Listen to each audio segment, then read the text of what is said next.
Hello, everybody, and welcome to an episode of Back to the Franchise. You've got to come back with me. Where? Back to the Franchise. We are the movie podcast where we watch movies before new movies come out because they keep making the same things over and over again. So we keep talking about them over and over again. But first, before we get into the movie today, allow me to introduce myself and my co-host. I stole that guy's pizza. It's me, Timothy Glenn. And he has the power of the sun in the palm of his hand. It's Tanner Wilcox. Hello. And guys, if you haven't watched us already, we have episodes every Tuesday. We are on our sophomore movie into our sophomore franchise, Spider-Man, with Spider-Man 2 from 2004, release date June 30th of 2004, directed by Sam Raimi and written by Alvin Sargent. Oh, and guys, I should mention, this is your spoiler warning. So if you guys haven't seen this movie, and this is one where you want to, because I don't want to, this movie is a masterpiece. I don't want to spoil anything from this for you. Anyway, Tanner, we talked about last week about our relationship with Spider-Man in general in the first movie, but let's get into this one. So what's your history with this movie? Well, Tim, the hype could not be higher in 2004 when this came out for me. Big Spider-Man fan, big fan of this movie, big fan of the first movie. So I don't remember specifically like going to the theater to watch this. I'm sure I did since I watched the first one. But yeah, I love this movie.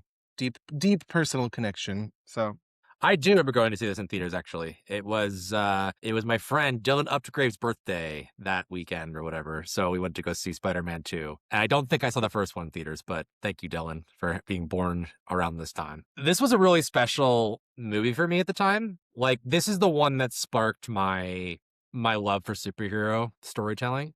This is what got me into comics. After this, I start reading Spider-Man, Fantastic Four, and the Avengers, and I start like creating my own superheroes. Like, I made drawings of all these different characters. I even start writing my first novel at 11 years old. It was a superhero novel, but I can definitely say this is my inspiration for doing that. I didn't get very far, but look at you, a real Ross Geller moment for you. what does that mean? Ross makes his own superhero, Science Boy, and his power is a superhuman thirst for knowledge.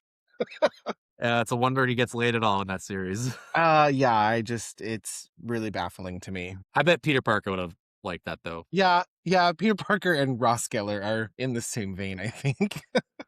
Okay, well, let's dive into the history of this movie. So we'll go back to 2001, where Sam Raimi, before the first movie even comes out, he signs on for the sequel for this one. So definitely confident on Sony's part. In 2002, they hire a couple writers who don't end up doing the ultimate version that we see in theaters. They get Alfred Go? I'm not sure how to pronounce that. And Miles Millar, who were the creators, I believe, of Smallville. Oh. Big superhero show at the time. I never watched that show. Did you watch that? I actually just recently started Smallville. I'm still on season 1, but I'm on like episode 10. And it's dated for sure just because of when it came out, but it's not bad. No, and that kind of like was, I feel like, part of it, the rise of the superhero on screen storytelling, like at the time. Like, you had Spider-Man and Marvel stuff in theaters, but then you also had Smallville on TV. Before that, I mean, it was only like cartoon shows. Well, I think it did a good job of making superheroes like more accessible to like older markets. Cause like you just said, like superheroes were up till then like cartoons and comics. So definitely more like kid based. And then Smallville kind of brought in like the teen population and like the young adult, which then Spider-Man was kind of a happy medium for like kids enjoyed it, but then also teenagers and adults could enjoy it too. So it was a good like way to bridge the gap, I think. Yeah. Superhero media definitely was not taken seriously, especially after the Schumacher Batmans in the 90s. Yeah. And Shaquille O'Neal's Steel. Oh, I forgot about that. Yeah.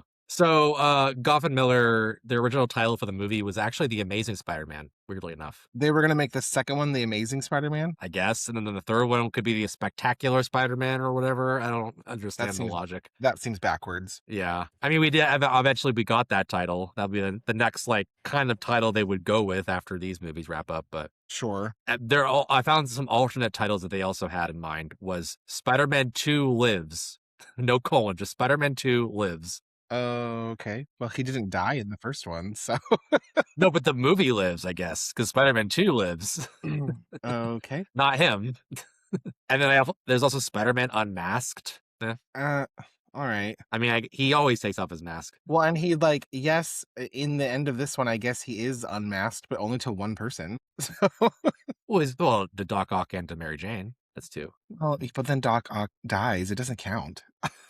Can we talk about that? Like how I think Yeah. like Spider-Man movies would establish their own like formula over time. And of course this is superhero formula in the movies was still nascent this time, but like he always has to take off his mask in the finale because we have to see his face and emoting and stuff like that, you know.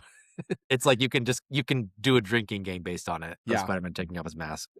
Or like his mask gets like torn like in the last movie. Like it's like half showing his face because his mask is like battered. Gotta have to get that face in there. Well, yeah, because then I guess you get like the Mandalorian effect with it, where like if you don't show his face, you're not going to get like the climactic, like emotional scene. So then it's like, why even have an actor? You could just have the. Yeah, I mean, it's like I get it, but it's kind of silly when you think yeah, about it it is. logically. Yeah, it's like, if you're going to reveal your face to every supervillain in the final battle, like, why are you even wearing a mask? Yeah.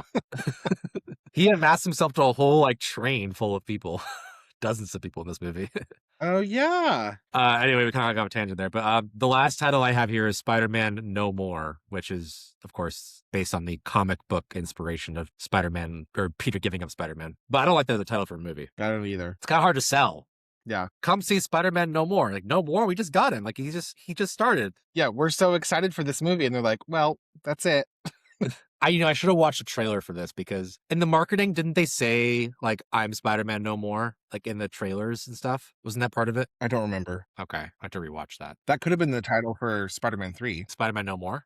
Yeah. Because you're not going to want that- anymore. Because after that one, we didn't want any more. Oh, we're already getting the Spider-Man 3 hate. Okay. But I mean, Spider-Man 3 hate is only relative to how good this movie is. So Yeah. anyway, so that movie did not go forward, that screenplay. They then hired David Koepp, who wrote the last one, to co-write this one. I don't know why they didn't just bring him on to begin with because he was on the last one, but whatever. And the only note I have from his possible version is that he wanted Gwen Stacy in the movie. And he wanted to kill her in the middle of the movie. So even before Gwen Stacy is even on screen in cinema, people are just raring to murder her. She has 27 minutes. It's already too much. Kill her. And I mean, I know that comic storyline is like famous. That's like what she's known for is like the death of Gwen Stacy. But poor girl, give her a break. She's not even Bryce Dallas Howard yet. Come on. No. Okay, so the next rewrite they get for it was Michael Chabon, who's a novelist. Kind of a weird pull, but whatever. And this is where there is the most information on what this movie would have entailed. So I'm gonna go over the whole thing and get your take. So Harry and the Daily Bugle, after the first movie, after Peter supposedly kills Norman Osborn, Harry and the Daily Bugle put out a $10 million bounty on Spider-Man. Okay, this seems kind of high. Yeah. There was going to be a younger Dr. Octopus who is revealed to have been the creator of the genetically enhanced spider to begin with that bit Peter in the first movie. So I guess he would have been like a Columbia doctor at Columbia University. And because he's younger, he is also infatuated with Mary Jane Watson. It's be a love triangle in this version of the movie. Good Lord. He, at one point, kills two muggers on a date with Mary Jane with the tentacles. At this point, he already has them. And the subsequent fight with Spider-Man that would have ensued would have fused the tentacles to his body somehow. And at that point begins to kill him. And then after that point, Spider-Man thinks he can cure him. And he teams up with Harry to do so. So there's your plot. I don't like it. What about it? I don't like any of it. Well, we already have the Mary Jane love triangle with Harry and Peter and MJ. Not so much in like 2, but like we already did that in the first one. It bleeds back in the third one. Like enough. This it girl needs to stop. And I don't know. Like Doc Ock was never like a suave young man. Like he's always just been kind of this like fat, gross, goggled guy. Mm-hmm. Yeah, no hate to Alfred Molina, but but like comic Doc Ock, not somebody that MJ is gonna go after. No, he's not in any way sexy. No, or even charismatic for that part. Yeah, and then I don't like even that plot point where he like Doc Ock is on a date with MJ and he already has the tentacles. So like, does she not know about them, or can he hide them? Don't know. I don't know. I'm interested to see how that's working out. Well, I mean, in this movie, he goes to the bank in a trench coat, and he's covering him up at first. That's true. I don't know if she's on a date with him and she's like, why are you wearing a trench coat, Otto? Well, I mean, even can we talk about that for a second? What? The bank robbery scene, I love. However, I'm like, which bank still has potato sacks full of Oh, like gold coins? I'm like, what is this? I was thinking the same thing when I was watching it for this one. Yeah, I worked at a bank for 5 years, not a thing. Yeah, but this is a really, really classy high-end bank. They've had these gold doubloons since they were a bank from Ireland. Yeah, but that's where May Parker's trying to get a loan. Oh, Mrs. Parker, did you come to deposit your gold bullion today? No, but I did come to pick up the toaster. Yeah, that's the one moment of the movie where it's like it kind of embraces like the campiness of the comics, you know? Mm-hmm. It definitely feels pulled from a comic book. And I guess they wanted like an easy method of like Doc Ock to abscond with this cash, you know? Like, oh, just put it in big sacks of money, like it's like Gringotts, you know? Yeah, I just thought it was funny when he starts throwing sacks of coins. I'm like, what? I don't mind it. I mean, but it is kind of silly to think about in like a modern society to have, the vault of doubloons. Anyway, back to your Yeah. topic. So Sony did not like his script, flat out. This Michael Chabon script. They were like, nope, we're not using it. So then they get Alvin Sargent, who is the ultimate credited screenwriter in the movie, who was uncredited in the first one. He's brought in to write it, and then we get the movie that we get. Okay, so for casting, let's move on to casting. We have, of course, Tobey Maguire coming back as Peter Parker / Spider-Man. However, it was a little bit in doubt whether or not he could come back. Usually we just kind of say, oh yeah, they come back. And that's all for casting we have. But do you know the Tobey Maguire saga in between 1 and 2? No. So he did a little movie called Seabiscuit in 2003. Yes. Horse racing movie. And Tobey Maguire, he had already had a back issue before any of this, but he had exacerbated it on the set of that movie. And so it was a little bit in doubt whether or not he could come back to do this one. And in fact, because they were worried about like them paying him more, like renegotiating his contract and whatever. So Sony was like, I don't know if we can even get Tobey Maguire. So they actually recast him for a hot minute. What? Yeah. And they get none other than Bubble Boy himself, Jake Gyllenhaal. Oh, God. And this next name I have here, it's like completely like the other name they also considered instead of Jake Gyllenhaal was Seth Green. What? Yeah. Scott Evil. Well, he played a nerdy kid in It, so. In 1990.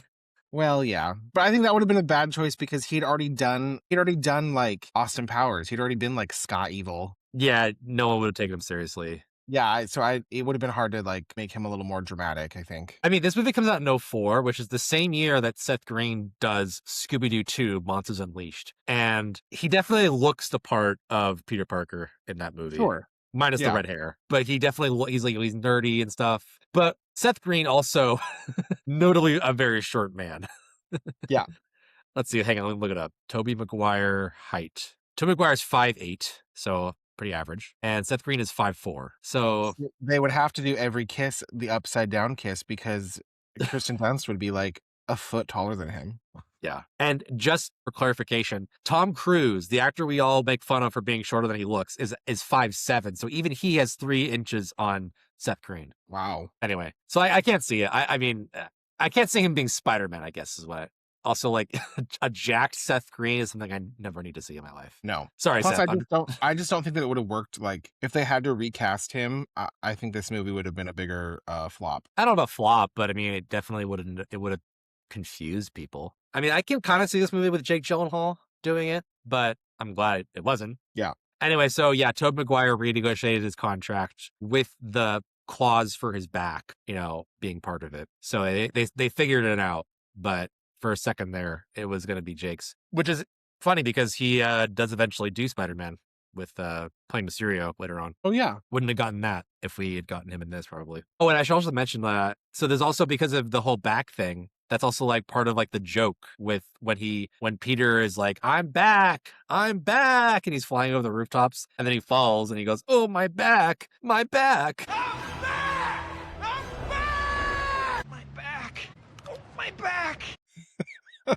That was kind of like an inside joke about his back. Like he came up with that line. Anyway, okay, moving on. So we got Kirsten Dunst coming back as Mary Jane Watson, James Franco as Harry Osborn. The big role to cast on this movie is Alfred Molina, who plays Dr. Otto Octavius / Dr. Octopus. And like we mentioned, yeah, like he fits the build of what that character is known for in the comics, minus the bowl cut. You know, like Mhm. he resembles him. He's not Willem Dafoe, weirdly Willem Dafoe jacked in the last one, you know.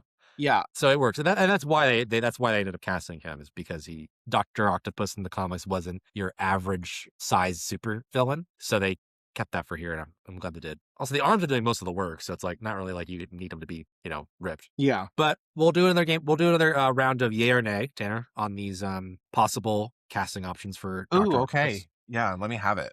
Okay, in alphabetical order: Chris Cooper. Yay. Oh, okay. Robert De Niro. Nay. Too iconic. Yeah. Yeah. David Duchovny. Nay. Ed Harris. Nay. Sam Neill. Yay. Okay. Liev Schreiber. Nay. And Christopher Walken. Nay. Spider-Man, bring me Spider-Man, or I'll peel the flesh off of bones. I know I'm not very good. I wish I had a better Christopher Walken impression, but yeah, I'm not I would love to be able to do one too, and I just can't. the one that I can see fitting into this movie personally, and I mean, different build, of course, different kind of actor, is David Duchovny. I can see him doing it. I'm not saying it's good, but I can see it happening. I kind of teetered on that one, but I was like, no, he's too like Californication for me. Well, I never watched that, so But especially like at that time, he was like doing that show, and that's when they were like, oh, David Duchovny is sexy, which I've never thought, but he was just too like, I don't know, like not villainy enough. And then yeah, Christopher Walken and Robert De Niro are too like iconic and too well known. yeah. Ed Harris seems too old, which is weird. I don't get the impression that Ed Harris would do it and be like, this is high cinema. Like I can imagine that you could see like him rolling his eyes in between takes. Yeah. You mentioned Chris Cooper as a yay, and he also does Spider-Man eventually too. He plays, as many people forget, Norman Osborn in The Amazing Spider-Man 2 for a hot second. Oh. Yeah, I don't know. I mean, like Chris Cooper, because he's someone who's a good actor, but he's not like I don't know, I feel like he's more like a character actor. Like he's in a lot of stuff, but he's not like a household name, you know? At least that's how I would take him. And he's not, I don't know, he's probably like the same age as Ed Harris, but for some reason he seems younger. He's got the hair, I guess. Yeah, sure. Oh, Tanner, I missed one. I sorry. I just totally, the way I ordered this, my formatting was a little bit off. So I missed Arnold Schwarzenegger. Oh, yeah, that's a nay. The tritium. I need the tritium now, Harry. The power of the sun and the power of my hand. Yeah, no, that would have been too silly. Yeah. Also, he would have been like governor around the time, so don't think you could get him if you wanted him. No. Be like, or shouldn't you be busy, creating policy? Well, I can see David Duchovny doing it. I think the best possible option would probably be Sam Neill in terms of fitting the role. Yeah, I would have been happy with him. Okay, moving on. We got Rosemary Harris coming back as May Parker. Donna Murphy, though, coming as Rosie Octavius. I was forget she's in this. You know what? Me too. And I didn't know her for a long time after this because I'm not like a Broadway head. Broadway's Donna Murphy? You didn't know? For those of you who don't know who Donna Murphy is, she is a Broadway legend. She's also the voice actor for Mother Gothel in Tangled. Yes, that's what I know. And her from she now. Currently plays Mrs. Astor in HBO's The Gilded Age. So she's a great kind of bitchy villain in that show. Well, for the longest time, I just knew her as the wife who gets fridge in Spider-Man 2. Yep. You know what? When Tangled came out, like I could catch pieces of the voice, not in the singing, but in like the talking voice. And I was like, I've heard that voice before. And then I literally was able to be like, oh my God, that's Rosie who dies in Spider-Man 2, which is shocking because she only has like 3 lines in this movie. She's good, though. Yeah, for sure. I would drink her tea. And then, of course, coming back is J.K. Simmons as J. Jonah Jameson. You got Dylan Baker playing Dr. Connors for the first time. I'm thinking he's going to get his lizard movie at some point. It never happens. And we get Elizabeth Banks coming back as Betty Brant, Ted Raimi as Ted Hoffman, Bill Nutt as Robbie Robertson, Ilya Baskin, who is a longtime character actor, as Mr. Dickovich. One of my favorite characters. Oh, yeah. What is his daughter's name? Ursula Dickovich. Justice for Ursula. That's who Pete should have ended up with. Oh, I knew we were going to talk about this at some point, so let's talk about it now. And like, yes, she's a total simp for him. She is. I don't know. Is she hot? I don't get. She's not my type. No. I don't think she's like unfortunate looking. Is she hotter than Kirsten Dunst? No. Yeah, I don't know. I mean, like, she's a very nice girl. That's what I have to say. Yeah. Yes. I don't know if she's interesting per se. Yeah, but if you look at Peter Parker and not Spider-Man, Peter's not interesting. He's a loser. True.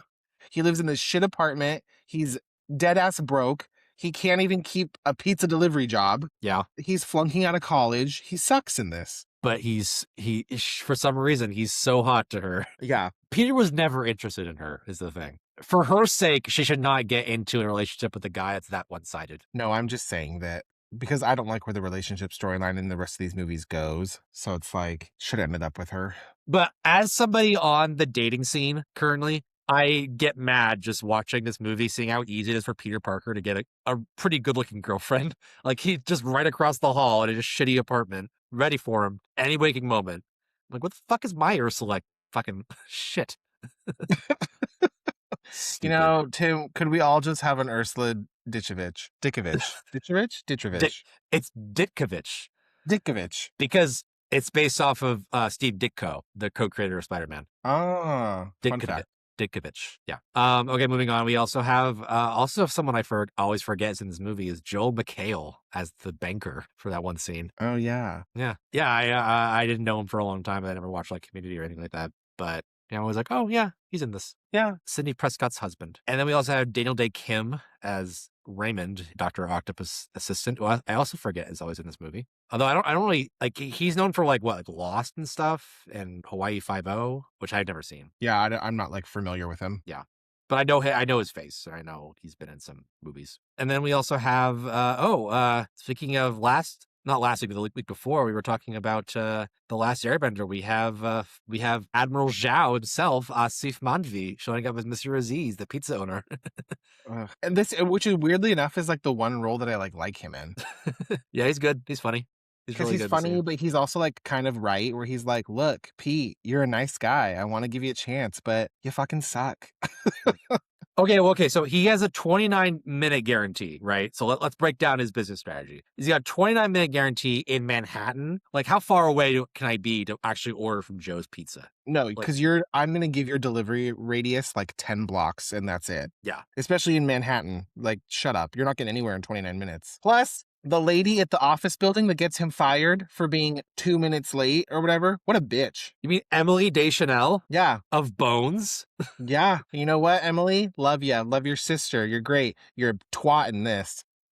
You're smacking your gum and pointing at your clock. I don't care. You walk your ass down to that pizza place. Hi, could you please get our 7 pizzas to this multi-billion-dollar corporation in Manhattan, but we're not going to pay you the $47 we owe you? Yeah, you fucking scumbags. Like, this Joe's Pizza is not a big restaurant. Like, they're just getting by. Mr. Aziz needs that, okay? You can spare the change for 2 minutes. Also, I always wonder, like, does she not see Peter go into the closet?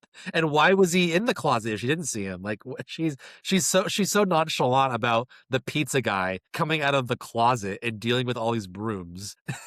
Well, and you know, he wouldn't have been late had he not been trying to restack the brooms for several minutes. I know that's kind of like the point of that scene, but it's like, come on. And how did he get in there and not have her see him to begin with? Yeah, he came in through the roof. There's a roof access to the closet, the broom closet. I don't know. I'm just saying, yeah. She needs to be asking a lot more questions. She's bad at her job. She's busy smacking her gum and listening to headphones. I mean, honestly, that's the reason why she shouldn't pay him. Is I wouldn't pay money for pizza when the pizza delivery guy came out of the closet. Literally. Yeah. I'm like, I'm not paying for pizza that came out of there. That's where our Clorox is. Yeah. Okay. Anyway, a lot of cameos in the movie as well. We got Bruce Campbell coming back to play the usher. This is my favorite Bruce Campbell cameo, by the way. Oh, mine too. By far. Yeah. Oh, I love it. He's just he has like 5 different tips. Chicken. Bow tie. And then he's like, I'm sorry, what are you doing? Yeah. Oh, actually, you can't come in, sir. He's like, no, I'm here for by personal invitation of Miss Watson, and he's like, well, no admittance after the show door's starts. closed. Like, I love it. It ruins the illusion. What if I just stand in the back? No. Oh, and speaking of that line, that it ruins the illusion, because have you heard the theory that he was going to be eventually Mysterio in a Spider-Man 4? Oh, really? Yeah, so maybe that was like part of the, like, he was Mysterio the whole time, and he was, Oh, he's always been at these events. and Peter's like, oh, that's right, you were the MC at the the wrestling match, And you were that dick usher that wouldn't let me in. and that French waiter in the next one. I need to go into something else too. I'm sorry. That's fine. This was supposed to be saved for my like review portion of this, but I can't hold it in. Okay. So I used to be like, ugh, Mary Jane becomes like the villain of these movies and blah, blah, blah. I take that back now because I've said that for years. And then rewatching these last week, I'm like, you know what? No, because Peter sucks in this. He's so emotionally manipulative. It's insane. Because in the first one, he's like, I love you, but I can't be with you because I'm Spider-Man, but you don't know that. But like, it's just not going to work. And then he fucking strings her along for like months and months and months. Then he makes all these false promises and he's always falling through. And even with the Spider-Man thing, like showing up to her play. Yes, I understand that you were in the middle of a car chase and that's what made you late. But like, leave your fucking house 20 minutes earlier. You live in Manhattan. Why are you buying carnations 4 minutes before the curtain goes up on a Broadway play? Be there an hour early. Like, your timing just sucks anyway. He's a shitbag. And secondly, you keep being late for these little things. Like, there's still the police in New York. Not everything is a Spider-Man level emergency. Like, someone getting robbed at the ATM. Yes, it's scary. Yes, it's horrible. Was anybody murdered? No. Let the cops handle it. Is it at the scene though where he almost gets like run over in the street on his moped and he does the flip? Yeah, like that one's a little different because it's a car chase and there's like an active shootout. Like the guy in the car is shooting at the cops. The cops are like, that one's more dangerous. There's people that could get, caught in gunfire. People would get killed. They were clearly going to run over Peter. So that one's a little different. However, he's stopping to do all these like mom and pop rescue jobs and getting cats out of fire escapes. And it's like, there are things that other people can do. I feel really bad for Mary Jane in this movie because she is just so fucking tugged back and forth. And the poor girl puts herself out there and she's like, okay, Pete, yeah, I'll wait around for you because I really do love you. And then he just fucks her over. And then she finally starts to move on and he's like, wait, you're horrible. She's marrying an astronaut. Like, yeah, and he's just like, what? Why would you do this to me? And I'd be like, me? Why would I do this to you? What? I've sat around here for 2 years. Well, that's the whole point. He's trying to juggle two lives. He wants both, best of both worlds, and he can't feel like he can have it. But he does it I think it comes off as like a selfish way. Like, I really do think that in this one, he treats her like pretty bad. I mean, if I was her, I'd be, over him, Like, I would have given up on this a long time ago because I would have been like, look, when I realized I was in love with you, we were in fucking high school. Actually, no, because the first movie they ends graduate after high school. But still, like, they're young enough that it's like, no, I don't need to be doing this shit anymore. Peter's a boy. She needs a man. Justice for J. Jonah Jameson Jr. Yeah, the quadruple J. Stand-up guy. Played football on the moon. Is eventually going to become Wolfman or Man Wolf as from the comics. Okay.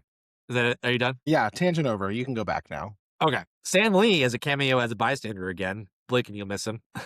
I'm guessing this is the same guy who pulled debris out of the other person's face in the last movie. He's just like, man, I was in the right place at the right time twice with these supervillains just to pull people out of falling debris. I'm just doing so good. You get Willem Dafoe cameoing here as the ghost of Hamlet's father, as he described it. Cliff Robertson cameoing again as Ben Parker, which I love that scene, even though it's like Peter's imagination, but it's so emotional. Cliff Robertson's like emotions on his face in that scene are so it makes me want to cry when he's like, "Take my hand, son." Peter's like, "No." I'm like, "You shake your ghost uncle's hand." Yeah. Well, he already does like such a good job because like when Peter yells at him in the first one, when he's dropping off at the library, I'm like, I want to sob. I'm like, you stop being mean to him. He loves you. A couple cameos on the train sequence. We have Chloe Dykstra, who's like a personality, I guess, online. Her father, John Dykstra, was a visual effects designer on this movie, so that's probably why she got it. Phil Lamar, classic voice actor, is on the train in the part where Peter is holding back the front of it. Can be seen on his left, I think. And John Landis, director of the Blues Brothers and stuff like that, has a cameo as one of the doctors that gets murdered by Dr. Octopus's arms. Ugh. Okay. Also, like, very Sam Raimi, because that scene is terrifying. Oh, yeah. That It's like scene messed me up. it's so scary. I also love how there's like no score in that sequence. It's just the sound of the doctor screaming and the arms moving around. Yeah. Ugh. As a kid, I was just kind of like, oh, this is a lot. Like, Just straight up murdered those people for no reason. feels very horror-ish. Yeah, like the arms are fucking scary in this movie. Yeah. They like have faces almost. They're like snake things. Like, ugh. Yeah, great sequence. Okay, let's move on to filming.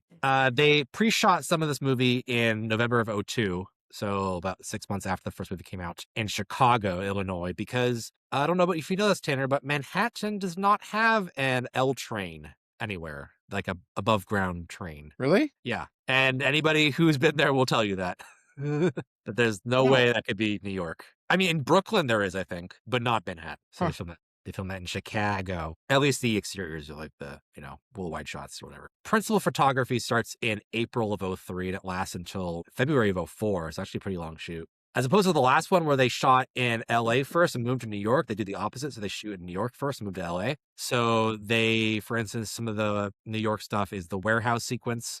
Which can we talk about the warehouse for a second? What the fuck is this obstruction in the water in the middle of the river doing? Oh, like the pier that's all dilapidated? Yeah. Yeah. First of all, clean that shit up, Mayor. What a code enforcement nightmare. And secondly, yeah, it's like a Edwardian pier. It's all iron and glass. And I'm like, you know what? I'm glad that you kept the fucking White Star Line's original Pier 54 where the Titanic was supposed to dock, but could we rip this shit out of the river?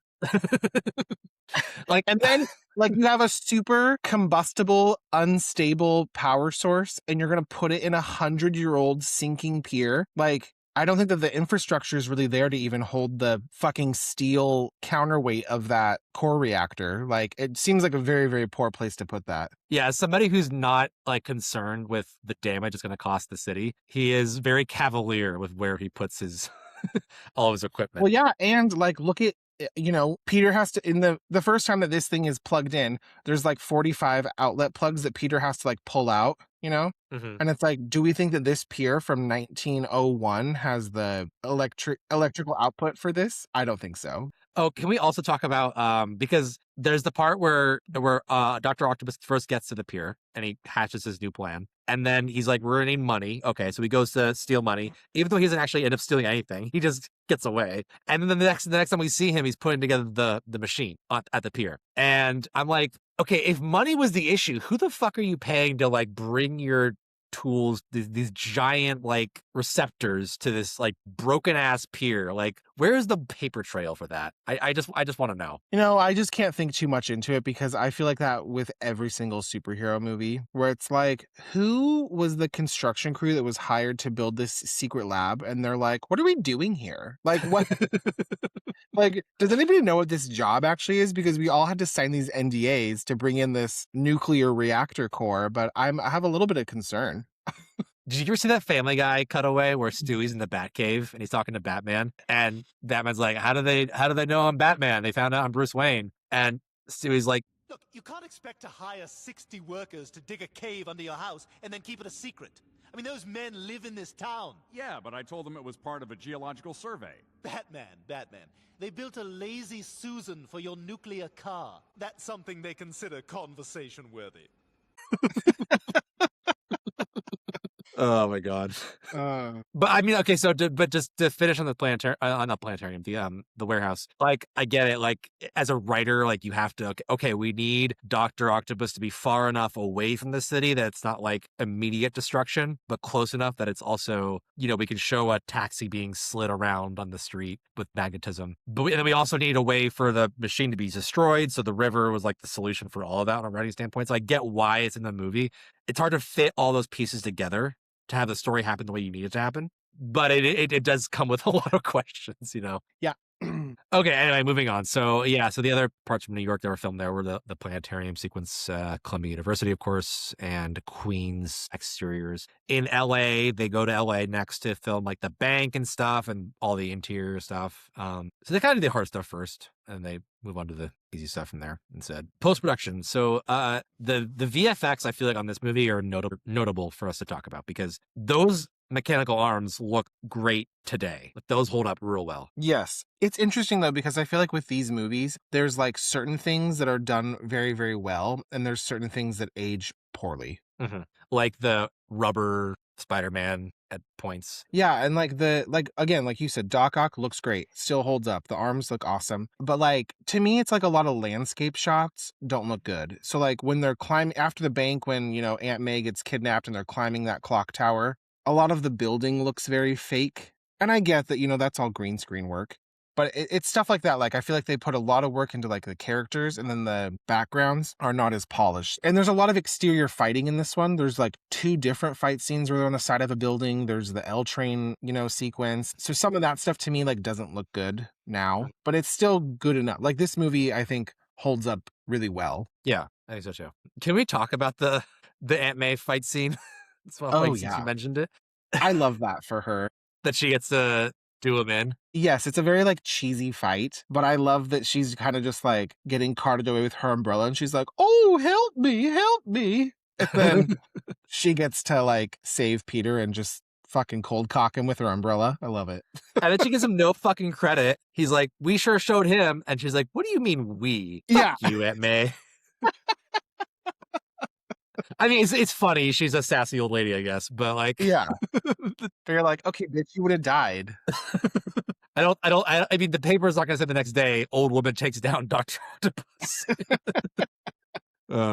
Anyway, I like that sequence, but it is very silly all the way through to the, you know. Also, can I mention, so I mentioned how I was gonna write a superhero novel in the beginning, and it was, I realized my first ever short story I realized was very influenced by this sequence in general. It was like the superhero was named the Falcon, and he was a Falcon man who could sonic screech, and he had to fight his arch enemy, the Cheetah, who was like a fast guy. And there's a bank robbery scene, and the Cheetah almost does in the Falcon, but he gets done in by an old woman who swings her purse behind him and knocks the Cheetah out. And there's a gold bar in the purse because she's at the bank, and she got the gold from there. Oh my god. See, so at least you believed in banks that traded gold bullion. I had, you know, what am I gonna? I don't bank at that time. I was 11. Anyway, but I realized much later that this movie really, I grifted a lot from it, and not the best parts either. But to speak on to go back to the visual effects, the mechanical arms in particular, I just think it's worth mentioning like how they did that. So they had a 100-pound like corset girdle thing for Alfred Molina to wear, and the arms were like foam around it. They were 8 feet long, and they had, you know, people puppeteering the arms for all the a lot of puppeteers moving them around, and then they were CGI enhanced for the action sequences after that. So they do the really cool thing of like having a base in practical effects and then using CGI to make them better. And that makes sense. I mean, I think if they were like half practically done, that really helps out with the polishing effect. Yeah, it gives them a weight, you know? It doesn't feel like you're watching like nothing on screen, like airy colors. Also, like bring back puppetry in movies. Like we just got Project Hail Mary, and Rocky looks amazing. And he was a puppet? Yeah. Yeah. I know, I feel like the only modern puppetry I've ever seen is fucking Grogu. But Grogu looks great, you know? Yeah, yeah. Tanner, you want to go back and talk about Star Wars somewhere? I thought we just finished. No, I'm good. Oh, okay. I thought it sounded like you wanted to talk about Grogu. No, I'm good, Tim. Also, for post-production of this movie, we also have Danny Elfman come back to score. We kind of forgot. I don't feel like we mentioned him the last episode for the score for the first Spider-Man. I feel like that's an oversight because the Spider-Man score is great for both these movies. Whenever I hear like the little like bongo drums or whatever in the beginning of the movie, like, I'm like, yes, Spider-Man, let's go. Yeah, and you know what? I think it's kind of interesting because Danny Elfman to me will always be like a kind of correlated with like Tim Burton projects, you know? Yeah. So it's cool to see him like do something differently. And I mean, and you can still tell there's certain tones in it that are very like Danny Elfman like, but it's cool. It's cool because it's very good scoring, and it's very like different. Well, I'm glad you liked it because Danny Elfman hated working on this movie. Really? This one in particular. Oh. In fact, he had a falling out with Raimi on this movie, and he called it, quote, a miserable experience. Oh, no. So there was some things with Raimi wanted to replicate the score from the Hellraiser movies for this one. And he wanted Elfman to like give a version of that, like kind of recreate it. For some reason that didn't really work out the way they wanted it to. And Elfman was kind of like, why am I doing this? This is stupid. And in fact, for those sequences, they ended up just licensing the score from Hellraiser.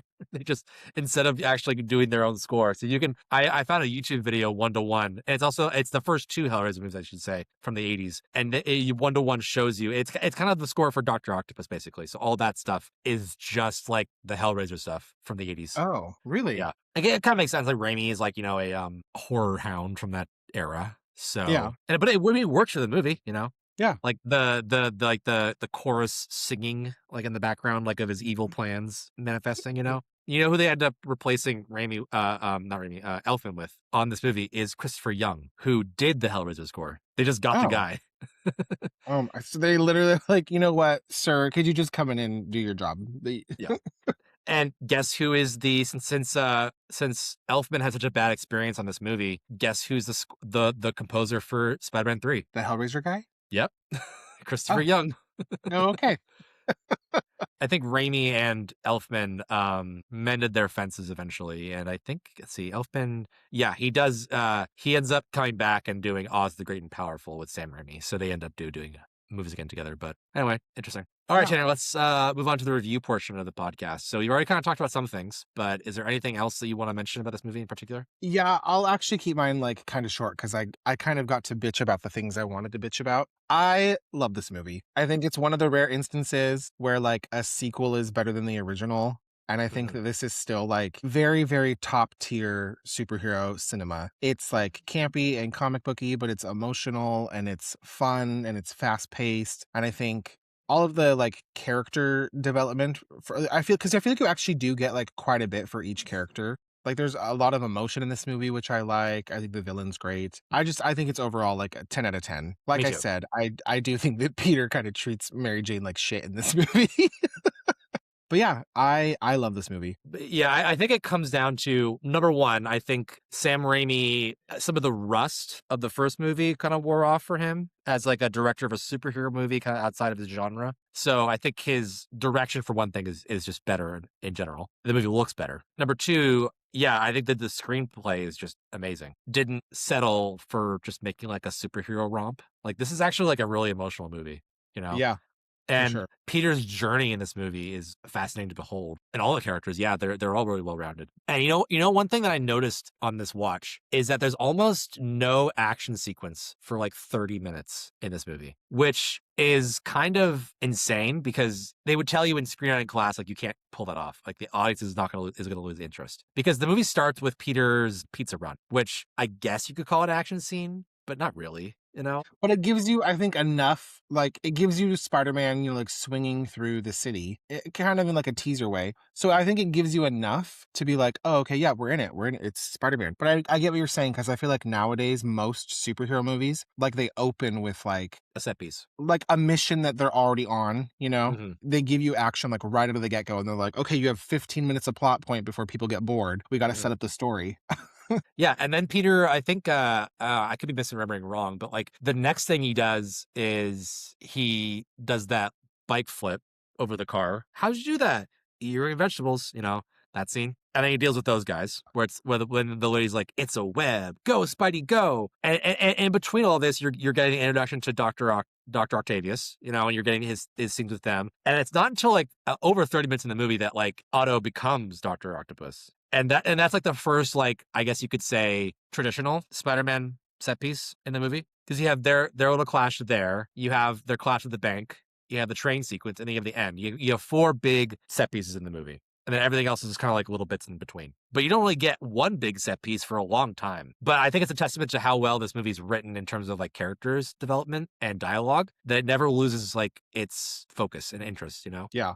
I also just want to point out one more scene that I love in this. And even if you go by effect standards, like it doesn't look the best now, but like the very emotional cafe scene with Peter and Mary Jane, and then Dr. Octopus like throws the car through the window and it's like the slow-mo grab. I know it's kind of cheesy, but I love that scene so much. And I don't really know why. Because, I mean, you're pretty, like, in it emotionally with what they're talking about, and then it just immediately, like, throws you into an action sequence, so you kind of are, like, taken out of that. But I still will watch that scene, and I'm, like, holding my breath the whole time. Well, it's really well acted. Yeah, so congrats to, like, Toby and Kirsten Dunst, because it's so good. But yeah, that shot is, like, cemented in, like, superhero cinema for me as, like, one of the, like, ultimate, like, superhero show. I don't know. I just love it. They actually dated for a little bit, I think, in between movies. Kirsten Dunst and Tobey Maguire.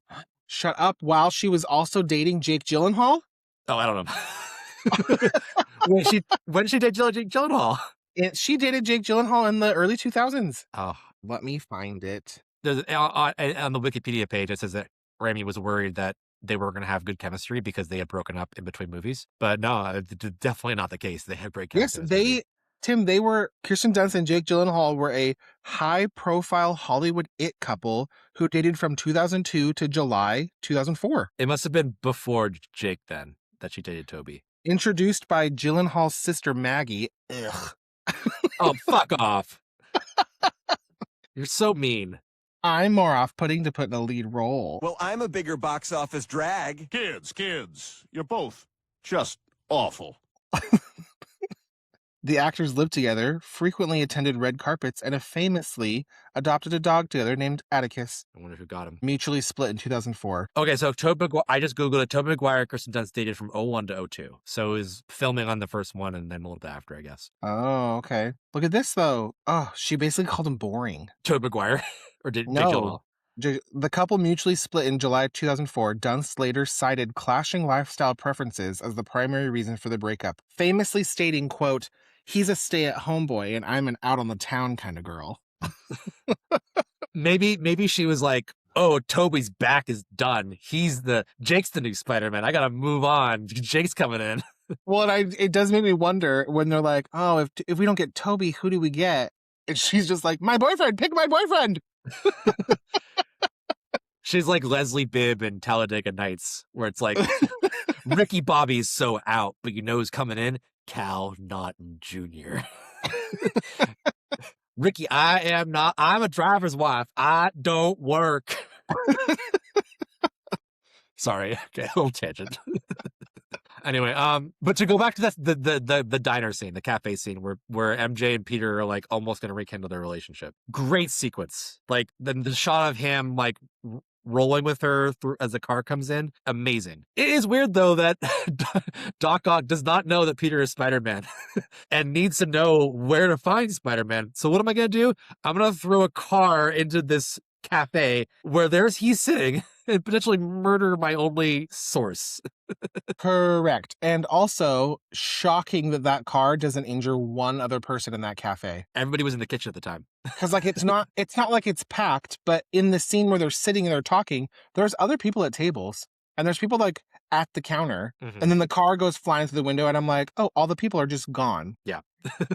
Not to tear it apart when I just said that I love it so much, but there are plot holes with it. No, I mean this is a movie, you know, like there are things that are not realistic. It's just gonna happen, you know. Yeah. The result is so good that I'm willing to overlook it, you know. But yes, you're right. There's some things that don't make sense. But okay, let's since we're just talking about the car sequence in the cafe. I mean, this movie has like iconic shots, full stop, and I think we have to talk about the train sequence. Just the best sequence in the movie, best fight sequence in the movie. And particularly like the shot of Peter holding the train back with his webs. There's glass flying everywhere and he's screaming. And you see like the close up of his like suit tearing.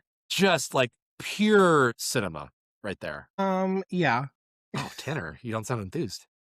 No, I like that scene, but that's one of the ones for me where I'm like, okay. Like, You think it's a little too dramatic? well, first of all, why would that track just dead end?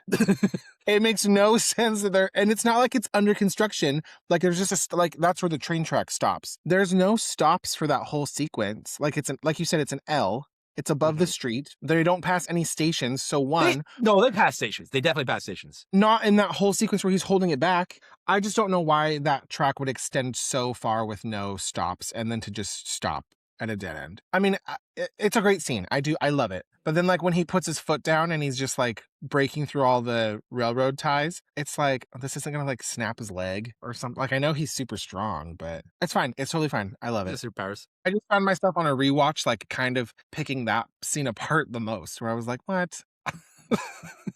And again, then I go back to like the Avengers complex of you're like, who's going to pay to fix New York? Because he's like webbing all these buildings and then it's just like pulling off like the side of the building. And I'm like, you just ruined someone's apartment. Yeah, but when you're saving like hundreds of lives, like it's a bad look for the mayor to be like, Spider-Man, could you have done this a little more cheaply? Knows Tim, he could have ripped off a corner of that apartment building and then broke a gas line, and then the entirety of that apartment building could have choked on gas and died. And he could have killed 600 people and not known it. To save what, the 40 people on the train? Sure. The only part of that sequence that really bothers me is, and I don't want to say bothers me because it isn't really bothering me, but the fact that the train passengers end up with his mask at all. Like, because he's on the train when he takes it off. Like he's on top of it when like the sparks fly out from the control panel and he takes off the mask that's fucking with his sight. Yeah. There's no way they caught that mask from the outside of the train. No way. No. I mean, I love it, but I love the scene. Like I like the part where they see his face and they're not gonna tell because he saved their lives, and they give back his mask. Like it's just it's perfect for me. And they're like, you gotta get through Spider. You want to get to Spider-Man, you gotta go through me and me and me. And then Doc Ock was like, okay, sure. Okay, fuck you, people. I just like that sequence like really works for me in terms of like how Spider-Man is always fighting against like bad press, you know, people demonizing him, and the people of the city recognize who he really is, like a hero. I love that scene. It's one of my favorite parts of the movie. Yeah, I mean, it's yeah, I agree. But let's also talk about in terms of characters, Harry, his role in this movie. Ugh, boo. And yeah, I was gonna say, because that was some of the reviews I saw was like some people were not into the Harry subplot, you know, of being a whiny drunk. Yeah, and he's just like, what is the part? Because he's like he's the financial backer for Otto, but then when he's like unplugging the machine and he's basically like stomping his foot and being like, no, it's my money, my. I'm just like, oh, I'm in charge here. Yeah, me. I hate him. Yeah, but you know, James Franco is kind of unlikable in general. So I was gonna say, and maybe I hate him so much because I already am not a Franco fan, but you're not a Francophile? No. That's a dangerous term to use. A Francophile with someone who has sexual allegations against him? No. Well, it's a cinephile. It's a play on cinephile. File does not necessarily mean sexual, Tanner. Jesus. With James Franco, it does.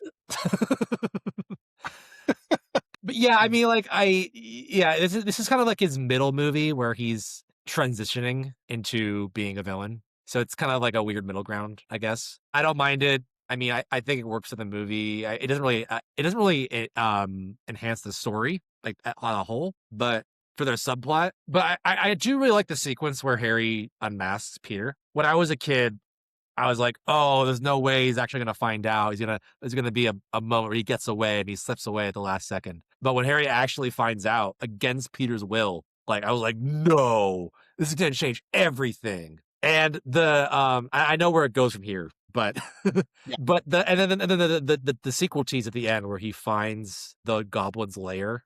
I was like, oh my God. That was the first thing I remember being at theater being like, I cannot wait for the next one.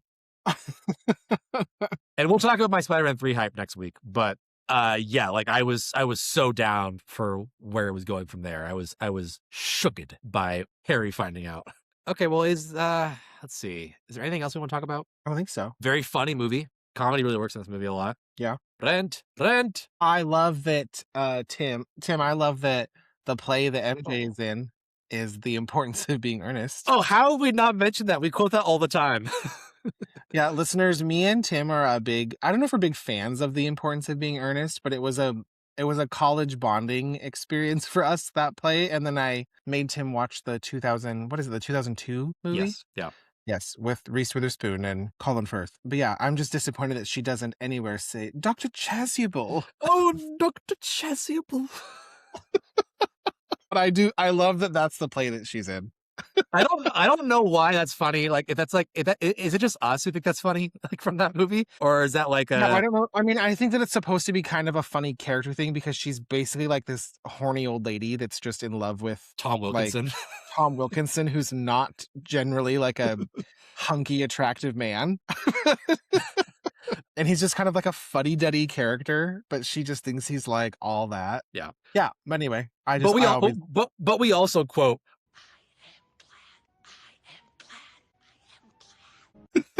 "Are you glad to hear it? I am glad to hear it. to hear it." It's definitely worth mentioning. Okay, we can move on. So, release marketing for this movie. First trailer came out with Lord of the Rings: The Return of the King. So I definitely saw that in theaters. So Oh yeah. I was there for that trailer, and I would have been hyped for this movie too. So that was probably a big one for me to see in theater. I kind of forget though. All I remember seeing Lord of the Rings in theaters: The Return of the King was my friend falling asleep. Yep. Oh my God, how could you? I know. And the second trailer for this movie came out with The Alamo, so no one saw that one. No one saw that one. Tanner, do you remember The Alamo? Remember The Alamo, but not the movie because no one does. There was a running joke with me and my friend at work years ago, and we were like, "Remember The Alamo?" And we were like, "Oh, we should watch that movie," but we forgot to. Huge bomb for those of us. I still never watched it. The tagline for The Alamo literally is, "You will never forget." We did. We did. Look at that. You will never forget. Okay, anyway, let's move into box office. So this movie opened to $40.4 million. So today that'd be a 71.3 on opening day. Tanner, you want to play the box office game? Yes. Okay, so those of you who don't remember or I didn't explain it very well the last few times, Tanner can only choose one movie to see in the top 10 of this weekend that Spider-Man 2 came out. We will start with Spider-Man 2, and then he can select any movie that comes across him. But once he selects it, he's locked into that movie. And once he passes on a movie, he can't go back to it. So he doesn't know what's coming. He doesn't know what is the best one yet. But his objective is to pick the best movie according to his own sensibilities. So Tanner, your first movie is Spider-Man 2. Are you gonna take it? And remember this is June of 2004. June first weekend of July of 2004. If that helps. That's a scary time. Why? Because I feel like there's good movies in July. You know what? What are you expecting? I don't know. Like The Incredibles. Okay. Or what I think about. You know what? I'm gonna stay with Spider-Man 2. Okay, so you're gonna lock it in again. Yeah. Okay, you're locked in. Okay, so you passed up, and this is not like I kind of expect you to lock it in based on the quality of this movie, but this is not like last week where it's the May for Spider-Man 1 was like nothing. This one is a little bit more. There's some good ones in here. So top 10, number 2 that weekend was Fahrenheit 9/11, which was a documentary from Michael Moore. That was a big thing, I guess, at the time. Glad I passed. Number 3, the second weekend of White Chicks, which I know you like, but love. But would I say that it's a better movie than Spider-Man 2? No. Not at all, no. Number 3 and number 4, it was the third weekend of Dodgeball, a true underdog story. Again, I love that movie, but not better. Me too. And then number five spot at the box office was The Terminal with Tom Hanks. Oh, you know what? Like, again, good movie. What's my rewatchability? Because I've seen The Terminal twice and I've seen Spider-Man 2 like 300 times. You know, I actually watched The Terminal for the first time in the last like year or so, and I actually really liked it. I always remember people saying like at the time, like, oh, it's the movie where he's just stuck at the airport and nothing happens. And I'm like, yeah, that sounds boring. I won't watch that. But it's funnier than people give it credit for. Yeah. Okay, number 6 at the box office that weekend, the second weekend of The Notebook. Yeah, no, I mean, again, love it. Like, these are all good movies. I don't know about The Notebook, but it was a big like box office. The Notebook is Tim, shut up. The Notebook is a good movie. You don't have to say that it's a great movie. It's a good movie. It's okay. But it is like in terms of like pop culture, This is a big, like, June, July. Because the next movie is Harry Potter and the Prisoner of Azkaban. Okay, I was worried that we were going to run into a Harry Potter. And I was Mhm. like, no, because that probably came out in the fall. Because I know that like half the Potters are like winter releases and half of them are summer. And I Yeah, couldn't this remember if this one was a summer or not. this is the first summer, in fact, that they did a summer one, the third You know movie. what? I failed then because I'm probably going to pick Prisoner of Azkaban over Spider-Man 2. Oh, okay. And that came out the first week of June, so this is its 5th week already, but it was still in the top 10. And its 7th week in the top 10 next was Shrek 2, another classic. Oh, the best Shrek. Yep. Damn. Yeah. This is one of those weeks it's like damned if you do, because you're missing something. Yeah, and because you know what? I don't know, Tim. Because I think I've probably seen Shrek 2 more than Spider-Man 2 as well. I definitely have not, but great. This is a great summer for movies. Yeah. But it wasn't great because of, I wouldn't say the next one made it great, Garfield the movie. Oh, nope. Nope. Although I did see that in theaters, and I think I liked it at the time. I must have, because I saw the second one in theaters too. Oh, God. And lastly, the top 10 was Two Brothers, which I don't even even know what that is. It's I just looked it up as a poster of lions on it. Oh, wait, I remember this coming out. Yeah, it's a lion movie. Oh, yeah. It About the stars Cubs. Guy Pearce and Freddie Highmore. Yeah. I never No. saw this. I always think of. No, I'm not even going to go into the reference. It could take too long. I was going to go into a Rick and Morty reference, but that would take a lot to explain. It's called Two Brothers. Two Brothers. It's just called Two Brothers. Yeah, I mean, so I think that it was a pretty safe pick. My only downfall is Prisoner of Azkaban and Shrek 2. Yeah, I think so. Yeah, I mean, those are classic movies. So opening weekend, this movie made $88.2 million, which today would be $155.4. It was number one for 2 weekends, but it fell to number 2 after the opening of I, Robot. With Will Smith. I always kind of thought that iRobot was overrated. That was a big movie, though. It was huge. Everybody talked about it forever, and it was just kind of okay to me. Yeah, but that weekend, when it lost to iRobot, it still beat the opening of A Cinderella Story, which I know you love. Oh, my girl, Hilary Duff. I hate her. I love that movie. She's my Julianne Moore. Okay. We don't have the time to go into Hilary Duff. Minus the acting talent. Well, yeah. I mean, she's not. Is she the world's best actor? No. Is she a staple for my millennial childhood? Yeah. Do I have tickets to see her world tour in July? I sure do. Do you really? Yes, I do. In Seattle? No, White River Amphitheater, Auburn. Oh, okay. Listeners, I'll be there. July 15th. I will not be there. Although, so there were no movies released alongside Spider-Man 2 in wide release. But for our Barbenheimer game, the next box office game I like to do, I did grab in a limited release the opening of Before Sunset, the second movie in the Before trilogy with Ethan Hawke and Julie Delpy. Did you see those?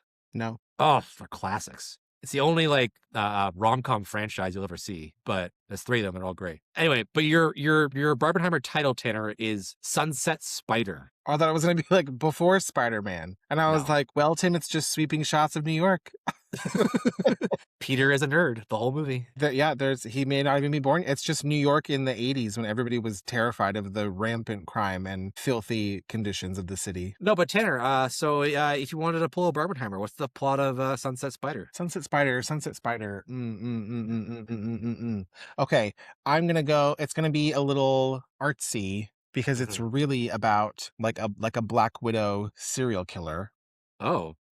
Yeah, it's gonna be like a con movie. So the Sunset Spider is a woman who tricks men into marrying her, and then she murders them and takes their inheritances, and then drives off into the sunset to find the next victim. But then she actually falls in love with her next victim. And she's torn because the FBI is hot on her trail and they're closing in on her, and she can't find a way out except to pin it all on this guy that she's actually in love with. Ooh. Oh, conflict. Character development. Yeah. I was going to say, Tanner, a woman who kills her husband. Is this Mrs. White from Clue? Well, yes. She's one of those Black Widow killers. You murder your husband like a spider with flies. Yeah, she only marries illusionists who don't reappear. They weren't very good illusionists. He wasn't a very good illusionist. But Tanner, okay, I'm gonna have you cast 2 roles for Sunset Spider. So who is the Sunset Spider, this woman, and who is the guy she falls for? Oh, who's somebody who's like sexy and yucky at the same time? We could give it to Julianne Moore. Oh, you bitch. Especially like an 04 Julianne Moore. Okay.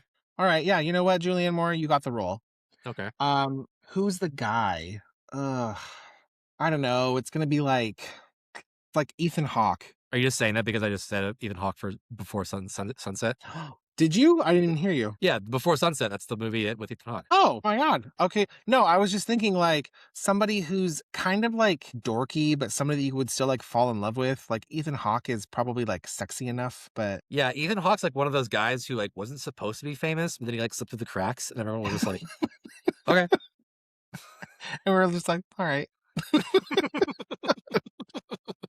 Yeah. I'm glad you have that reference in there. It's a callback to mean tweets from, is that Fallon or Kimmel? I think it's Jimmy Kimmel's. Okay. Yeah, mean The tweets. superior Jimmy. I don't like either of the Jimmys, but that's okay. Uh, Anyway, yeah, Tanner- I'm still gonna go with it. Sorry if I stole your thunder on that, but yeah, I'm gonna go with like an Ethan Hawke. no, I would no, say no, like Matt Dillon, but I can't stand Matt Dillon. no, God, no, kill him. He's the last one she kills. I would pin everything on Matt Dillon because I can't stand him. No, I would see that movie. That sounds good. And you know what? You cast Julianne Moore despite her, but she is winning an Oscar for your movie, Tanner. Obviously.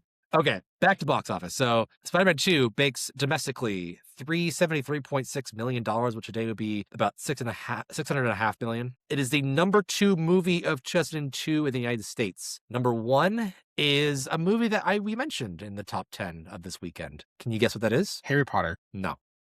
Shrek 2. Yes. Yeah. It's always a franchise movie or a kids movie. Yep. Shrek 2 made $441.2 million, so it beat it by Spider-Man 2 by about $70 million. The number 3 movie that year domestically, only behind by $3 million for Spider-Man 2 at $370, is The Passion of the Christ. Yeah, but you know what? That was like a huge movie when it came out. I Yeah. mean, it's easy to give it shit now and for people shit on Mel Gibson for being crazy now, but that Yeah. was a big movie. That's one franchise we will not do when he makes his sequels next year. I can guarantee you we will not be doing The Passion of the Christ and The Resurrection of the Christ. Anything else in franchise is fair game, though. But I draw the line at that's just a losing battle for us.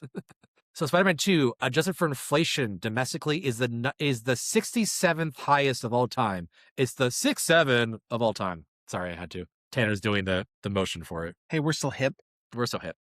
So yeah, all time it's number 67 in the States. Pretty good. Number 66, right above it, is what we already talked about, is Rogue One, Star Wars. And number 68 below it is The Lion King, 2019 though. So not the animated one, even though it's still animated. But worldwide, Spider-Man 2 makes $783.8 million, which is $1.4 billion today. So it's a $1 billion earner. It was a number 2 domestically, but worldwide it is number 3. So number 1 is also Shrek 2 at 935. Number 2 is Harry Potter, The Prisoner of Azkaban at 808. So it's Spider-Man's just below it by about 25 mil. And then number 4 behind Spider-Man is The Incredibles, which you mentioned earlier, at 631. So by $150 million. Ugh, I love The Incredibles so much. So yeah, Spider-Man 2, makes a lot of money. It had a budget of $200 million, so made 783. So yeah, definitely a profit.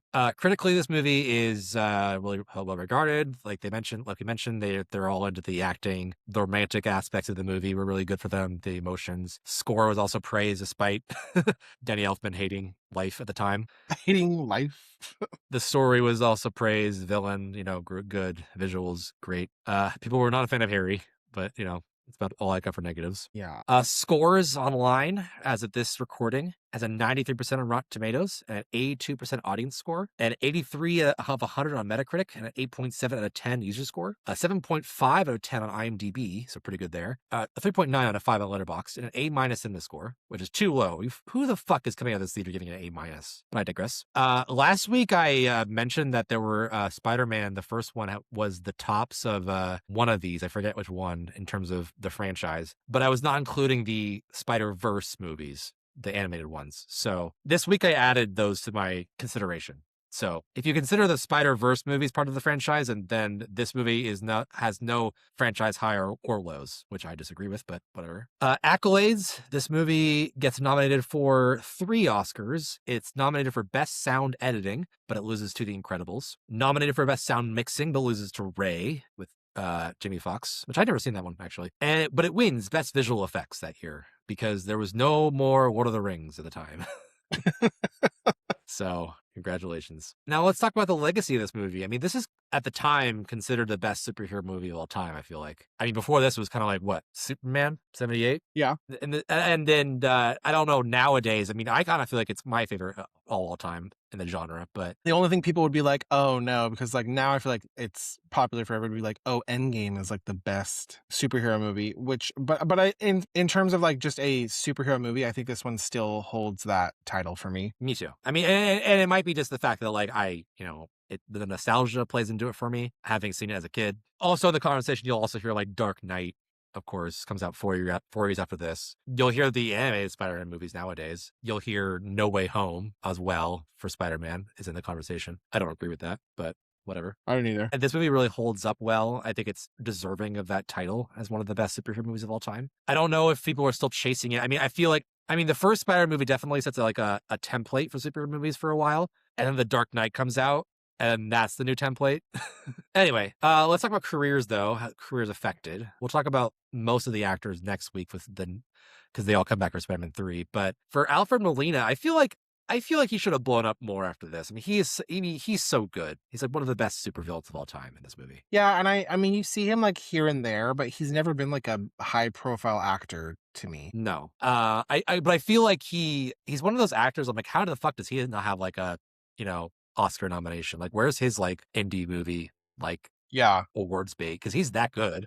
Or even like somebody like you said with last week, how Willem Dafoe kind of had like a renaissance after Spider-Man, Mhm. Like Alfred Molina's been working forever. The first thing I saw him when was like Raiders of the Lost Ark. Yeah. So I mean, he's been in the game for a long time, so it's kind of strange that he didn't have more of like a renaissance like Willem Dafoe, Mhm. especially because I think he's like a more popular villain. He's a better villain, but he's a more popular villain. But I guess he's not a more popular actor. Yeah. You know what movie though he should have been nominated for after this? Did you ever see an Education? With Carey Mulligan. Carey Mulligan? Yeah. Yeah, he plays her dad, and he's great in it. I don't remember that. It's like one of the few times I remember him actually like having his British accent, because usually he's just like Americans, but I'll have to rewatch that. that's a hidden gem. Like that's like one of those. I mean, it was one of like the awards movies at the time, but I feel like people like kind of forget it today. I love it. It's great, and he's great in that. I wish he got like a supporting nom for that one. The only other name I wrote down here of the main cast is Donna Murphy. I mean, she was already a Broadway star. I don't think this really affects her career as far as movies are concerned, but Yeah. I would like to see more of her in live action movies. Yeah, I think she's great. I mean, I don't like my history with her is not a lot like on the screen, like I said. I mean, her voice work and her singing in Tangled, great. And I do like her in Gilded Age currently, but that's the only thing I see her in really. Who did they cast for Tangle, the live action? Catherine Mhm. Hahn. Catherine Hahn, that's right. Yeah, which I think she'll be good too. She'll be good too, but goddamn, Donna Murphy. But I mean, I feel like you also could have just cast Donna Murphy as like the live action right? because she Well- already kind of fits it like physically. Is she young too. enough? Because isn't she supposed to be young because of the potion? Yeah, and she's probably not because I don't know how old Donna Murphy is, but she's not like. She's 6'7". I just looked it up. Yeah, I mean, I'd say she's like out of like middle age, and I get it too. Like part of Catherine Hahn is like it's a bigger name that'll like draw more people in. I see why they did it, but I feel like Donna Murphy could have been the live action Mother Gothel too. Yeah, I mean, she's definitely got the singing chops for it. Yeah, I can't separate her voice in that movie, not just the singing voice, but her voice from that character. Like she is Mother Gothel to me. Anyway, sorry, a little Tangled tangent. I love that.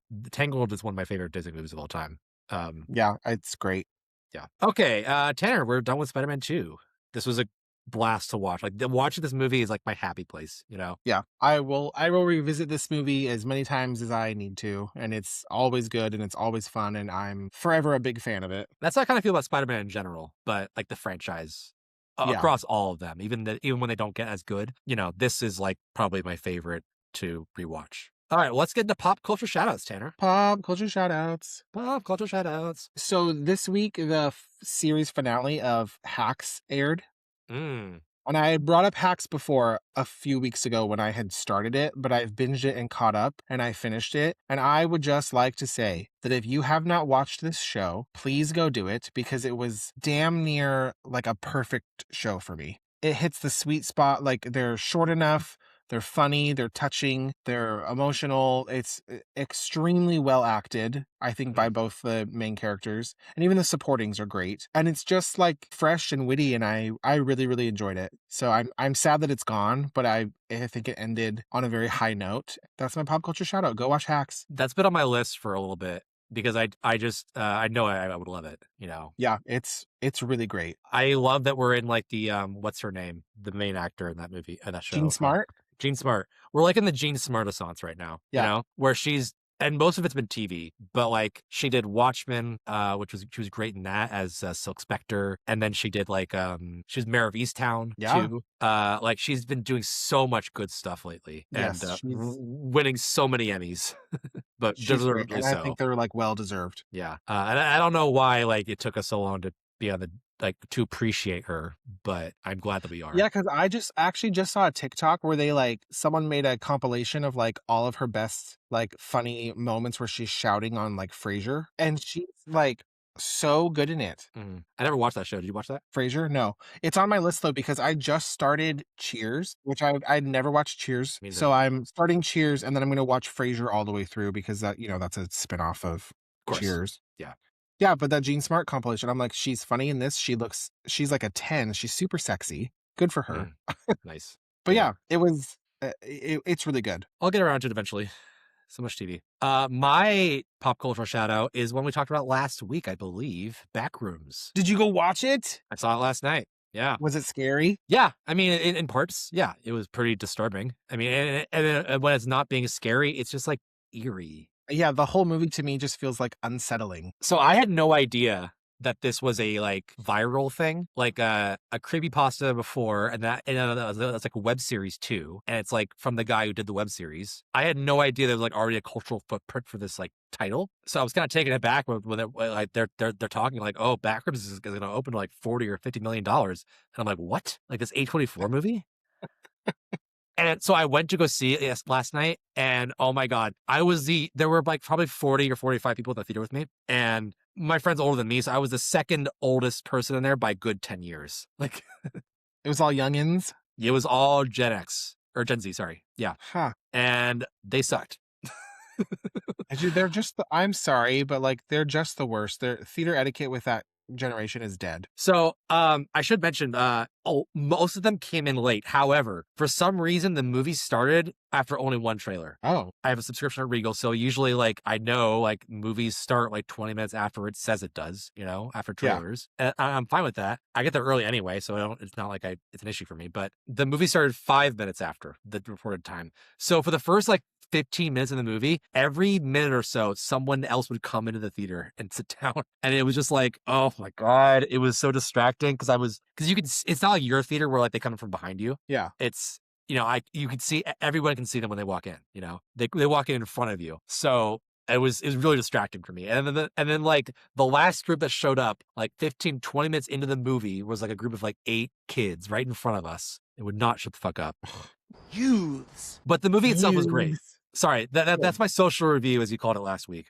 If you don't like Gen Z in your theater, you might want to pick a different, like an outside the box showtime for this, or wait a week or two. But the movie itself was great. I mean, it was like a really cool like concept, and the production design was really interesting to look at. Like, I want to this movie makes me want to go to the back rooms and actually explore. Like, it speaks to like that when I was like a teenager and we would like find like derelict buildings just to look through just because. And I want to explore the back rooms. It just looks so alluring and weird.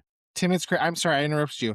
Because I was like, oh, my theater probably doesn't even have back rooms. It should. It's showing, but there's 3 shows today, and each show, because now the website will give you alerts for when there's low tickets left. Mm-hmm. Each showing has less than 10 tickets available. Yeah, I'm telling you, this is going to be like a big hit, a surprise hit this summer. One, I live in a pretty rural area, so it's insane for like movies to like sell out showings. It used to happen a little bit more when there was like midnight releases, but now it only happens for like Avengers movies. It's crazy for a horror movie to do that, so good for them. Yeah, it's kind of like because it's a creepypasta, like an online internet thing. We grew up on like the Slender Man era, you know, when that was first starting. It's kind of like if they made a Slender Man movie, and they did, but if they made one that was good, and they made one that was like at the height of Slender Man, you know, like 2012 or whatever, and it actually being a good movie, like that's what this would be like. So I feel like this is like a cultural moment kind of movie for like online, you know, influence on pop culture. And it's weird because we just got Obsession too, which is also like a big, you know, horror movie, low budget, making an impact kind of movie. Yeah, that movie's doing really well. Yeah, it actually increased in business between its first and second weekend, which is almost unheard of. Yeah. For a movie to like just based on word of mouth do better as it went on. So yeah, this is a really cool time for those kind of movies. And sorry, to speak of Backrooms though specifically as a movie, I think I've been thinking about it a lot in terms of like what the Backrooms means and what like how it's a reflection of like human psychology and subconscious. Like it's really interesting to like break down like why certain things are there, or you know, the randomness of it and like the uncanny valleyness of it. Like I'm really interested to talk about this movie. So once you see it, let me know. Yeah. I would say it's a rung. If I had to compare, I would put it a rung below Obsession, but it was still a great watch. Very cool. Yeah, I'm excited for it. All right, well, that's going to do it for our episode on Spider-Man 2. Thank you guys so much for listening. Stay tuned for next week. We are going into Spider-Man 3, the trilogy capper. Oh, it's everybody's favorite. Yeah, we're getting into the Phantom Menace of Spider-Man movies. Sorry, Tanner, I had to. You know what? It's the last Jedi of Spider-Man movies. Shut up, Tim. It wishes. So yeah, guys, look forward to that. Thank you guys for listening. If you guys can, please rate and review. It helps the podcast in a lot of different ways. Share as well. Tell your friends about us. If you guys want to get in contact with us, we have an email address you can ask questions for us at, and we will answer your questions on the show. The email address is questions@backtothefranchise.com. And if you want to get in touch with us individually, I am on Letterboxd at TGMacman, TGMACMAN. I'm on the gram, Tanwell10. And yeah, thank you guys so much. Until next week. We'll see you next week. Bye-bye.